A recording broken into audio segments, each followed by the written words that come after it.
এই টিকা চাওক, এই ছটা টিকা চাওক, এই ছটা টিকা চাওক, কাপোৰ ধোৱা ছটা, হৰি প্ৰভু। আৰু আমাৰ চাওক, লোকৰ টিকা সেয়া দে দি দে। আমাৰ সমাজখন কোনফালে গতি কৰিছে বাৰু আপোনালোকে এবাৰ ভাবি চাবচোন। কাৰ টিকা কিমান ডাঙৰ, কাৰ কি, এইবিলাকে আৰু মানে ফেচবুকটো খুলিবই নোৱাৰে।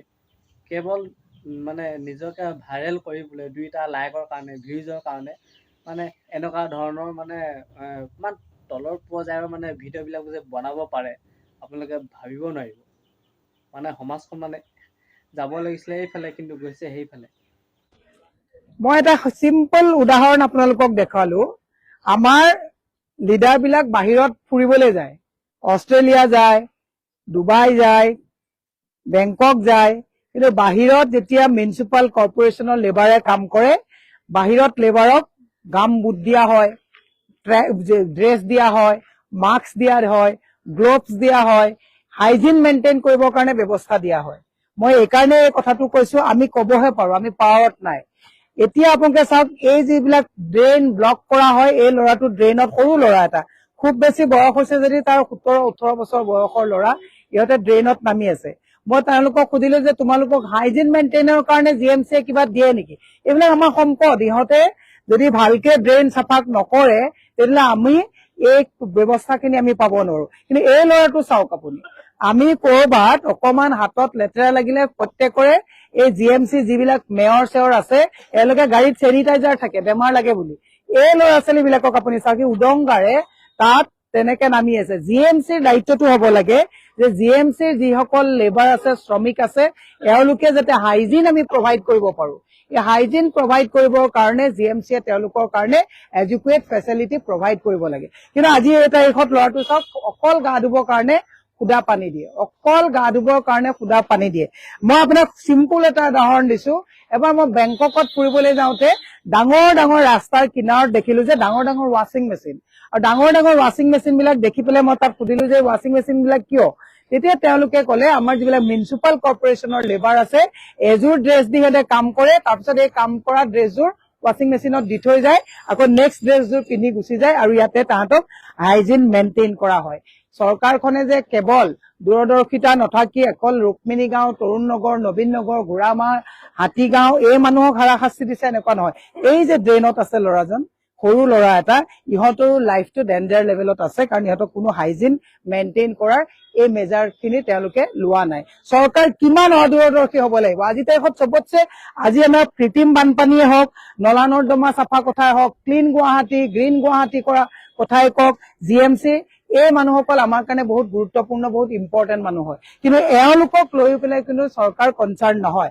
মই সেইকাৰণে মেয়ৰক এটা কথা কব বিচাৰিছো যে আপোনালোকে GMC যিসকল লেবাৰক কামত পঠায়, তেওঁলোকৰো জীৱন সুৰক্ষাৰ কাৰণে হাইজিন আপোনালোকে মেইনটেইন কৰক। এই ল'ৰাটো বাৰু যদি আজি মোৰ ছোৱালীজনী বা মেয়ৰৰ ছোৱালীজনী হলহেঁতেন, এনেকে নামিব দিলেহেঁতেন নে? দুখীয়াৰ কাৰণে তাৰমানে হাইজিন মেইনটেইন নকৰিব নেকি? গতিকে এই বহুত লেফ্ট চৰকাৰৰ আছে।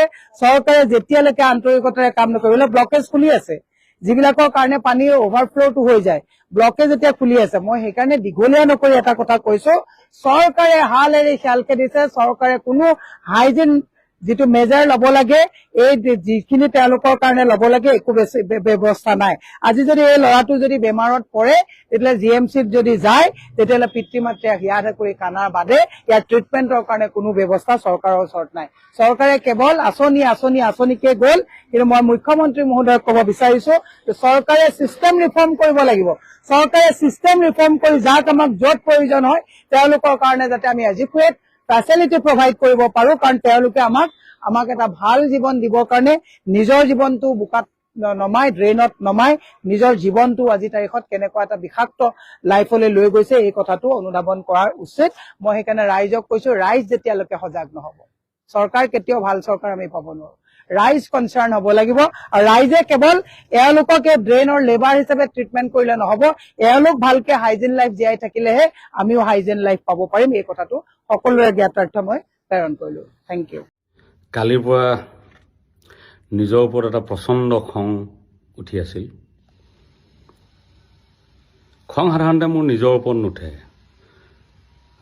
নিজৰ জীৱনটোক লৈ মই সুল নাই সুখী, গতিকে খং মোৰ নিজৰ ওপৰত বা নিজৰ কামৰ ওপৰত কোনোদিনে খং নুঠে। আজিৰ পৰা 10 বছৰ আগতে এদিন খং উঠিছিল, এনেধৰণৰ খং, আৰু সেইদিনা মই মোৰ জীৱনত খুব মৰমেৰে নিৰ্মাণ কৰা জোনবাই, লেফাফা, গোটেই চিডিবোৰ গাঁতত পুতি দিছিলোঁ। আৰু সেইদিনাই শপত খাইছিলোঁ যে এইখন জগতত আৰু দুনাই নাহোঁ ঘূৰি। আৰু সেইদিন ধৰি মই এইখন জগতত নাই। আপোনালোকে কোনোবাই জানে বা নাজানে, মই শিল, বালি, লোহা লক্কৰ লগত থাকোঁ। সেইদিনা খং উঠিছিল এইকাৰণে যে আমি অতি কষ্টেৰে নিৰ্মাণ কৰা এটা শিল্পকৰ্মক অসমীয়া মানুহে তাৰ মূল্যটো দিব নিবিচাৰিছিল।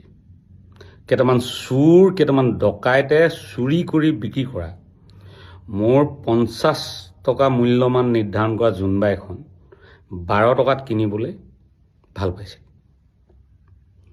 য'ত মোৰ শিল্পকৰ্মক কোনোবাই দাম দিব নিবিচাৰে, কেইটামান চোৰক প্ৰশ্ৰয় দিয়ে, তাত তেতিয়া মই ভাবিছিলোঁ যে মই কিনো কৰি আছোঁ এইবোৰ। তাৰপিছৰ পৰা মই সম্পূৰ্ণৰূপে সলনি হৈ গ'লোঁ। মই যোৱা 10 বছৰত বিশেষ কোনো গান কৰা নাই, আপোনালোকে দেখিছে, কোনো চিনেমা নাই, একো নাই। মোৰ জীৱন কিন্তু ঠিকে চলি আছে, আগতকৈ ভালহে। ক'লোঁ নহয়, শিল, বালি, লোহা লক্কৰ লগত কাম কৰোঁ, তাকো ইয়াত নকৰোঁ, অসমৰ বাহিৰত। কাৰণ ইয়াত কৰিলে আকৌ আপোনালোকে ক'ব নহয়, ই আজিকালি ঠিকাহে কৰে নেকি? একো নকৰি যদি মই ভিখাৰী হৈ যাওঁ, তেতিয়া ক'ব ইয়াৰ অৱস্থা আজিকালি শেষ নহয়। কোনো ফালৰ পৰাই ৰক্ষা নাই, কোনো ফালৰ পৰা ৰক্ষা নাই। আপোনালোকৰ উৎপাততে অসমেৰ ভূপেন হাজৰিকা কলিকতালৈ গুচি গৈছিলে। জুবিন গাৰ্গৰ লগতো কমখন উৎপাত কৰা নাই আপোনালোকে। সেই একেটা খং কালি আকৌ উঠিছে। কৈছোঁ নহয়, 10 বছৰ আঁতৰি আছিলোঁ, কিন্তু জুবিনদাৰ বিয়োগৰ পাছত দেখিলোঁ যে কিছুমান কাম মানুহজনৰ কাৰণে কৰিবলগীয়া আছে। মই অতি কষ্টেৰে যোৱা 2টা মাহ প্ৰায় এদিনো মই নোখোৱাকৈ কাম কৰিছোঁ। যাত্ৰা নিৰ্মাণ কৰিছিলোঁ, যাত্ৰা লুইট এপটোত দিছিলোঁ। আকৌ সেই কিছুমান চোৰ, ডকাইত আৰু দগবাজে তাক কি কৰিছে, ৰেকৰ্ডিং কৰি ফেচবুক, ইনষ্টাগ্ৰামত দি দিছে। 2টা মানে মোৰ সৃষ্টিকৰ্মৰ মূল্যমান নিজে নিৰ্ধাৰণ কৰিবলৈ ওলাইছে। কৈছে যে ইমান দাম, কিছুমানে কৈছে যে ই আকৌ জুবিনক লৈ বেপাৰ কৰাত লাগিল। হেৰ' বোপাই, ভগৱানৰ ফটো এখন যেতিয়া এগৰাকী শিল্পীয়ে অংকন কৰে নহয়, সেই শিল্পকৰ্মটোৰ এটা মূল্য থাকে। বজাৰত যেতিয়া বিক্ৰী কৰা হয় যিকোনো এটা বস্তু, সেইটো বেপাৰেই হয়। বেপাৰ শব্দটোক ইমান তাচ্ছিল্য নকৰিবা, ইমান তাচ্ছিল্যতাৰে বেপাৰ শব্দটোক মুখত নানিবা। পাবলা পিকাচোৱে নিজৰ পেইণ্টিংখন বিক্ৰী কৰিয়ে পেট প্ৰৱৰ্তাইছিল। চব বস্তু আমি ফ্ৰীকে কিয় বিচাৰোঁ? ফ্ৰীকে কিয় বিচাৰোঁ চব বস্তু?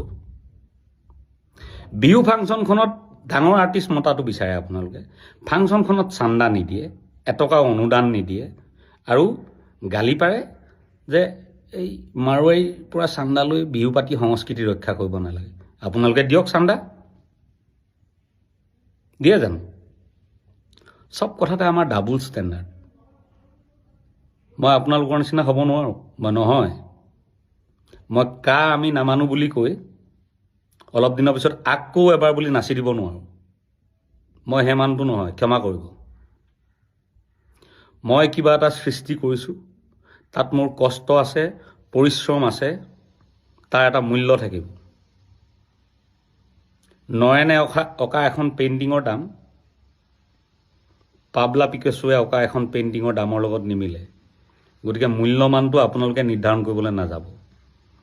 মোৰ প্ৰচণ্ড খং উঠিছে, এইকাৰণেই খং উঠিছে আপোনালোকক লৈ নহয়। মই কি কাৰণে আকৌ এই ঘূৰি আহিছিলোঁ। আগৰ জেগাতে ঠিক আছিলোঁ।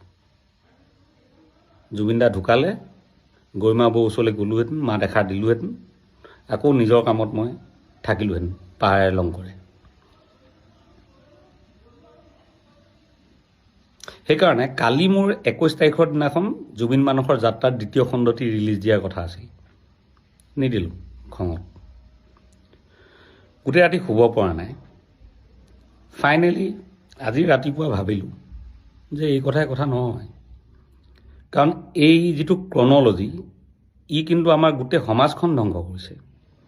আপোনালোকৰ যে প্ৰত্যেকটো বস্তু ফ্ৰীকৈ লাগে, সি গোটেই সমাজ সংস্কৃতি সকলো ধ্বংস কৰি নিছে। কিন্তু এইটো মনত ৰাখিব।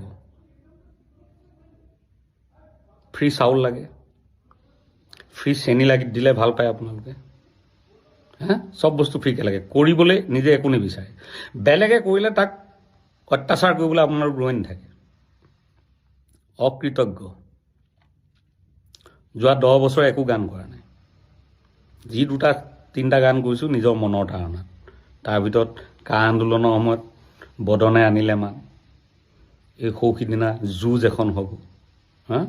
প্ৰত্যেকটো গানেই কিন্তু অসম জোকাৰি গৈছে। এনেকুৱা নহয় যে মোৰ ক্ৰিয়েটিভিটি শেষ হৈ গ'ল। সেইকাৰণে ৰাতিপুৱা ভাবি পালোঁ যে আপোনালোকৰ লগত চিধা ৰাস্তাৰে নহ'ব, চিধা ৰাস্তাৰে নহ'ব। আপোনালোকৰ অন্যায়টোৰ কাৰণে ভগৱানে মোক কিবা এটা দিছিলে শক্তি, সেইটোৰ কিয় হানি কৰিম মই? যোৱা 10 বছৰত ঐ নাহৰতকৈ জনপ্ৰিয় বিহুগীত ওলালে নেকি? তাৰমানে মই এইখন ক্ষেত্ৰত থকাটো জৰুৰী। আপোনালোকে বাধা দিলেই মই ৰৈ দিলে নহ'ব। জোনবাই লেফাফাৰ নিচিনা ধুনীয়া ছবি আৰু নতুনকৈ চাবলৈ পালে নেকি আপোনালোকে? নাই পোৱা। তাৰমানে মই ৰৈ দিলে নহ'ব, মই কাম কৰিব লাগিব। কিন্তু কাম কৰিবলৈতো মই পৰিৱেশটো বনাই ল'ব লাগিব। কেনেকৈ বনাম? মই 24 ঘণ্টা সময় দিছোঁ। 24 ঘণ্টাৰ ভিতৰত যি ফেচবুক বা ক'ৰবাত ছ'চিয়েল মিডিয়াত যাত্ৰাৰ ক্লিপ ভাইৰেল কৰিছে চব ডিলিট কৰক। নহ'লে মই 24 ঘণ্টাৰ পিছত আইনী ব্যৱস্থা গ্ৰহণ কৰিম, সকলোকে মই জেললৈ টানি আনিম। এইটো প্ৰথম কথা। দ্বিতীয় কথা,